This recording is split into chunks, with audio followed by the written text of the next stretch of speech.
I walked into our apartment tired from another long day at the software company, where I had been putting in extra hours to save for our wedding. Amanda and I had been together for 3 years, engaged for 6 months, and I thought we were building something real. That night, a simple notification on my friend Jackson's phone changed everything. I created a fake account just to check on her girls' night live stream. I never expected to hear her say those words about me. Before I continue this heartbreaking story, let me know where you are watching from, and hit that like and subscribe button if betrayal stories make you reflect on your own relationships. My name is Kieran, a 32-year-old software engineer at a well-known tech company in Seattle. I work on backend systems that most people never see but depend on every day. I met Amanda 3 years ago at my college friend Mark's housewarming party. She walked in with her roommate, and I swear time stopped. She had this infectious laugh that drew me in immediately. We talked for hours that night about everything from our favorite hiking trails to our shared love of obscure indie films. Our relationship progressed naturally. We dated for a year, spending weekends exploring the Pacific Northwest and building what I thought was a solid foundation. When her lease ended, it made perfect sense for her to move into my apartment. I cleared half my closet, bought her favorite wine, and welcomed her with a home-cooked dinner. Living together had its adjustments, but we navigated them well, or so I thought. 6 months ago, I proposed during a weekend trip to San Juan Islands. I spent 3 months choosing the perfect ring, a platinum band with a cushion-cut diamond that caught the light exactly like her eyes did when she smiled. She cried when I got down on one knee, said yes immediately, and we spent the weekend planning our future. I imagined us growing old together in a house with a view of the mountains, maybe with a couple of kids and a dog running around the yard. I had been saving aggressively for our wedding, putting away most of my bonuses and cutting back on my own expenses. Amanda wanted a destination wedding in Hawaii, and I was determined to give her that dream. I had spreadsheets tracking every expense timelines for bookings, and a separate account specifically for our honeymoon fund. That is how much I believed in us. Looking back now, there were signs I chose to ignore. Over the last few months, Amanda had become increasingly obsessed with social media. She was constantly taking photos of everything, but strangely, I rarely appeared in any of them online. She said it was to maintain her aesthetic, and I respected that, not wanting to be controlling. Then there was her new friend group, women I had never met despite our years together. Every time I suggested joining one of their gatherings, she would say it was strictly girls only. These nights became more frequent, sometimes twice a week. I told myself this was normal, that having separate social lives was healthy. Now I recognize my mistake in that thinking. Amanda had also started making small criticisms about me. My wardrobe was too basic. My stories were too boring for her friends. My work schedule was too predictable. Each comment on its own seemed minor, but together they formed a pattern I was too blind to see. Every time I tried to discuss wedding plans, she would change the subject or say we had plenty of time to figure things out. I attributed her reluctance to normal wedding stress and budget concerns. 3 weeks ago, I noticed Amanda quickly hiding her phone when I walked into the room. When I asked what she was looking at, she laughed it off, saying she was just scrolling through social media. That night, my friend Jackson called and mentioned seeing Amanda at a bar downtown, when she had told me she was having dinner with her mother. When I brought this up, she accused me of not trusting her and turned it around on me so effectively that I ended up apologizing. Jackson tried to warn me that something felt off. He suggested Amanda might not be as invested in our relationship as I was. I defended her fiercely, listing all her wonderful qualities and explaining away the inconsistencies. I was so convinced of our love that I could not see what was happening right in front of me. Last Friday, my car broke down on the way home from work. My phone was dead, and I had to borrow Jackson's to call for roadside assistance. That single moment would unravel everything I thought I knew about my relationship. While waiting for the tow truck, I noticed Jackson's phone lighting up with notifications from a social media app I did not recognize. Out of boredom, I opened it, not expecting to find anything significant. That was when I saw a username I recognized immediately as one of Amanda's inside jokes. My heart stopped. This was an account I had never seen before, completely separate from her regular social media that I followed. I scrolled through quickly, seeing glimpses of posts that made my stomach turn. There she was, my fiancée, at clubs and parties I knew nothing about, surrounded by people I had never met. In one photo, a man had his arm around her waist in a way that seemed far too familiar. I felt sick, but forced myself to hand the phone back to Jackson when he returned. That night I could not sleep. I kept thinking about what I had seen and what it might mean. Was I overreacting? Was this an innocent social account that she just never mentioned? Or was there something more sinister happening? I battled with myself over what to do. Respect her privacy and pretend I never saw anything, or investigate further and potentially confirm my worst fears. By morning, my curiosity and anxiety won out. I created a fake account using a random name and a stock photo of an average-looking woman. It took 2 days for Amanda to accept my follow request, which only increased my suspicion. Why would she need to vet followers if there was nothing to hide? Once I gained access, I spent hours scrolling through months of posts. What I found shattered the image of our relationship piece by piece. Amanda had been complaining about me regularly to her online friends. She called me boring, predictable, and worst of all, a stepping stone. In one post, she wrote, "Another night listening to Kieran talk about code. Kill me now." This was after an evening when I had excitedly shared a breakthrough on a project that I thought she had been interested in. I discovered flirtatious exchanges with several men comments that crossed lines that should never be crossed by someone in a committed relationship. She had shared private jokes about our intimate life, mocking things I had confided in her. Each discovery was another knife in my chest, but I could not stop reading. Over the next week, I barely slept. I functioned on autopilot at work and maintained a normal facade at home, all while my internal world was crumbling.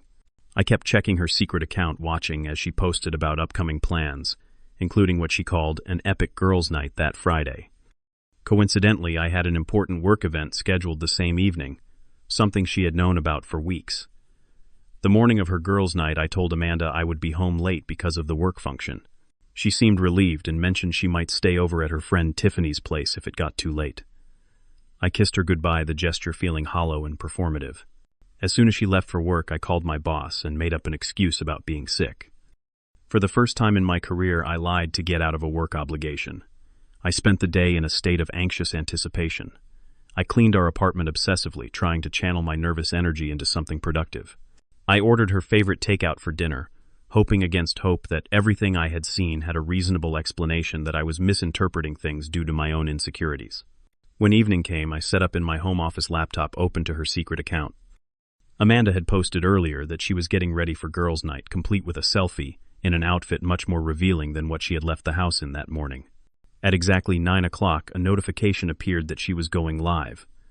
With shaking hands, I clicked to join the stream, sinking deeper into my chair as if trying to hide from what I was about to witness. The live stream began with Amanda adjusting the camera, her face filling the screen as she checked her appearance one last time.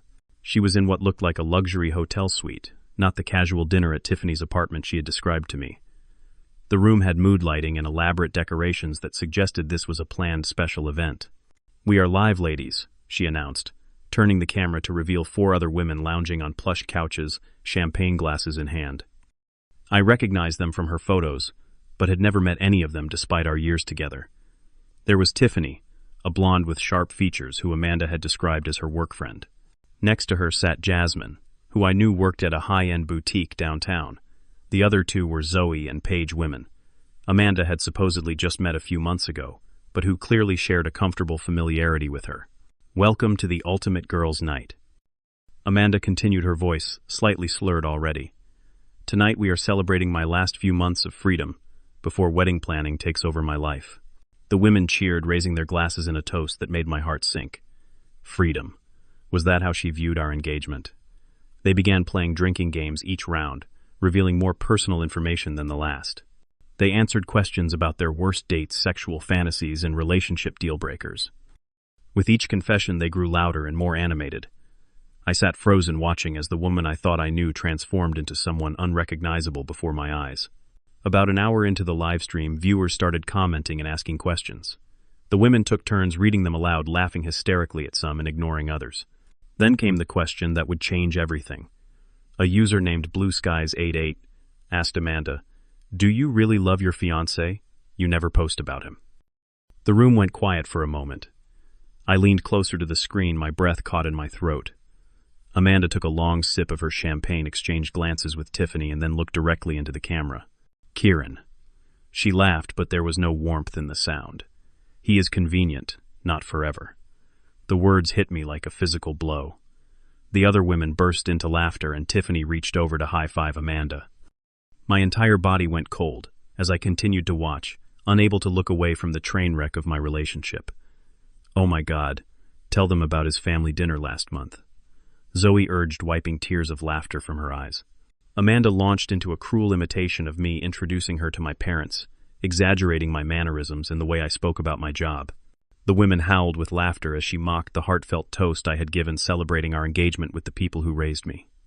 But for real, Amanda continued after the laughter died down. Kieran is stable. He has a good job, he is reliable, and he absolutely worships me. Do you know how hard it is to find a man with a six-figure salary who also does laundry without being asked? She took another sip of her drink. Besides, have you seen the housing market? Getting married is the only way I will ever afford property in this city. What about Jake from Marketing Page asked, raising her eyebrows suggestively. He definitely has a thing for you. Amanda smiled coyly. Jake is just a friend. For now. Who knows what might happen after Kieran buys us that nice house he keeps talking about. The women dissolved into giggles again, moving on to discuss another friend's relationship problems. I sat there completely numb, unable to process what I had just heard. My fiancée had just openly admitted to using me for financial stability while keeping her options open with other men. The future I had been building, saving for, dreaming about, was nothing but a convenient stepping stone for her. I felt physically ill. My hands shook so badly that I could barely click the button to close the live stream. The apartment suddenly seemed airless, every photo of us on the walls, a mockery of what I thought we had. I stumbled to the bathroom and threw up my body, rejecting the reality I had just been forced to confront. For hours I sat in the dark living room phone, buzzing occasionally with texts from Amanda. Having so much fun, read one message. Staying at Tiff's tonight, see you tomorrow. Love you, said another. Each message was a fresh wound. Her casual love you now revealed as the empty phrase it always had been. I did not sleep that night. I alternated between rage, heartbreak, and a strange, detached calm. By morning, I knew what I had to do. With mechanical precision, I packed a suitcase with essential belongings, clothes for a week, important documents, and a few sentimental items that were mine alone. I withdrew half the money from our joint account, leaving more than enough for the rent and bills. Finally, I took off my watch, a gift from Amanda on our last anniversary, and placed it on the kitchen counter alongside her engagement ring. Beside them, I left a simple note. I saw the live stream. Goodbye. I checked into a hotel downtown, one we had never visited together, and turned off my phone. For the first time in 3 years, I was completely disconnected from Amanda, and despite the crushing pain in my chest, I also felt the first hint of relief. The weight of suspicion and confusion was gone, replaced by the clean, sharp pain of a truth finally revealed. After 24 hours of silence, I finally powered on my phone. The screen immediately lit up with notifications, 53 unread messages, and 27 missed calls, all from Amanda. I scrolled through the progression of her messages, watching her transition from confusion to anger to desperate pleading. The first few texts were casual. Hey, where are you? And did you forget we have brunch plans today? Then came the moment she must have returned home and found the ring. What the hell, Kieran, call me now. The anger escalated. You cannot just leave like this. We are engaged. We need to talk. By that evening, the tone had shifted to panic. Please tell me where you are. I am worried sick. And finally, the admission, I know you saw the live stream. It was not what it sounded like. Please let me explain. There were voicemails, too, her voice cracking as she begged for a chance to explain, claiming she had been drunk, that she was just trying to impress her friends, that none of it was real. I deleted them all without listening to the end of any of them. On Monday morning, she showed up at my workplace. My colleague Thomas texted to warn me that my fiancée was causing a scene in the lobby. I thanked him for the heads up and explained I would be working remotely for the foreseeable future. My boss, understanding if not fully informed, approved the arrangement immediately. That afternoon, Amanda somehow figured out which hotel I was staying at. The front desk called to inform me that a woman claiming to be my fiancée was demanding my room number. I authorized them to tell her I had checked out, then actually changed hotels that evening just to be safe. Her explanations evolved with each attempt at contact. First, she claimed she was just playing along with her friends, trying to seem cool. Then she insisted the whole thing was an elaborate inside joke that I had misunderstood. Later, she tried to turn it around, accusing me of spying on her and violating her privacy by creating a fake account. When that did not work, she went back to begging, promising to go to couples therapy to be more open to prove her love. Throughout this storm, Jackson and a few other true friends rallied around me. They helped me move my remaining belongings out of the apartment when Amanda was at work.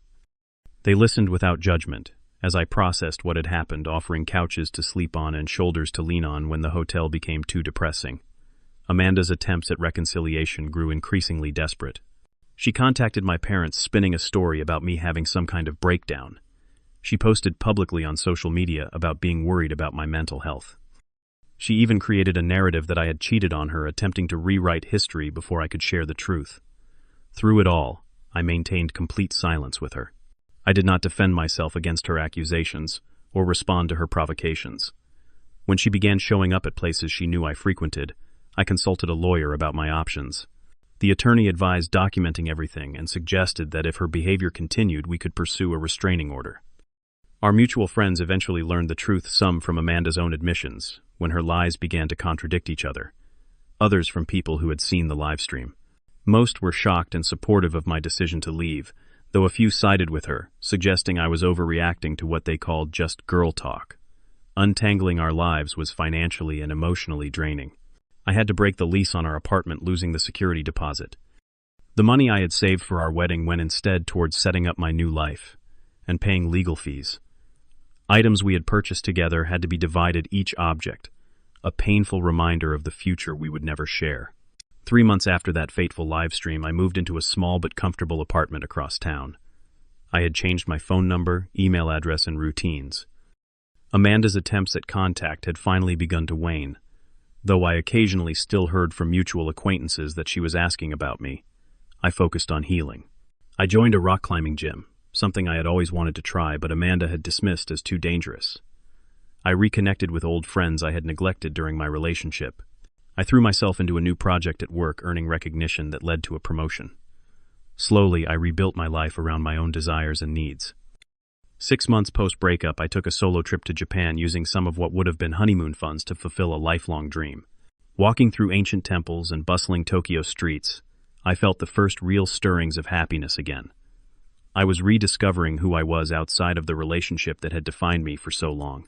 At the 1-year mark, I could finally think about Amanda without that immediate stab of pain in my chest. I recognized that what had felt like love was actually a combination of habit, hope, and willful blindness on my part. I had ignored compatibility issues and overlooked red flags because I was so invested in the idea of us. Then came the day I ran into her unexpectedly at a coffee shop downtown. She looked different, her hair shorter, her expression guarded when she saw me. For a brief moment, I felt nothing but calm. I nodded politely and kept walking. Later, I realized that moment represented my final release from the emotional hold she had once had over me. I was free. Around that time, I met Elise at a friend's book club. She was smart, genuine, and refreshingly direct. We started as friends, sharing recommendations for novels and hiking trails. I was cautious, transparent about my past and the trust issues I still carried. She was patient, never pushing for more than I was ready to give. When our friendship eventually evolved into something more, it was built on a foundation of mutual respect that I had never experienced before. Looking back now, I can see that losing Amanda was actually finding myself. What felt like the end of my world became the beginning of a more authentic life. I learned that real love does not make you feel like a convenience, but rather like a choice someone makes every day. I discovered that I would rather be alone than settle for being someone's stepping stone. The most profound lesson was learning to trust my instincts again. The signs had been there all along. My gut had been trying to warn me, but I had silenced it in the name of love and commitment. Now I listened to that inner voice, honoring my own perceptions rather than allowing them to be dismissed or explained away. I no longer harbor anger toward Amanda. I have forgiven her not for her benefit, but for my own peace. Sometimes people come into our lives not to be permanent fixtures, but to teach us something essential about ourselves. Amanda taught me my own worth, though not in the way either of us expected. Sometimes the most loving thing you can do is walk away, not just from someone who does not truly value you, but toward the person you are meant to become. Have you ever had to walk away from someone you loved because they did not truly value you? Share your experience in the comments below. If this story resonated with you, please like and subscribe to hear more stories of personal growth through difficult circumstances. And remember to hit that share button if you know someone who might need to hear this message today. Thank you for listening to my journey, and I wish you the courage to choose yourself when it matters most.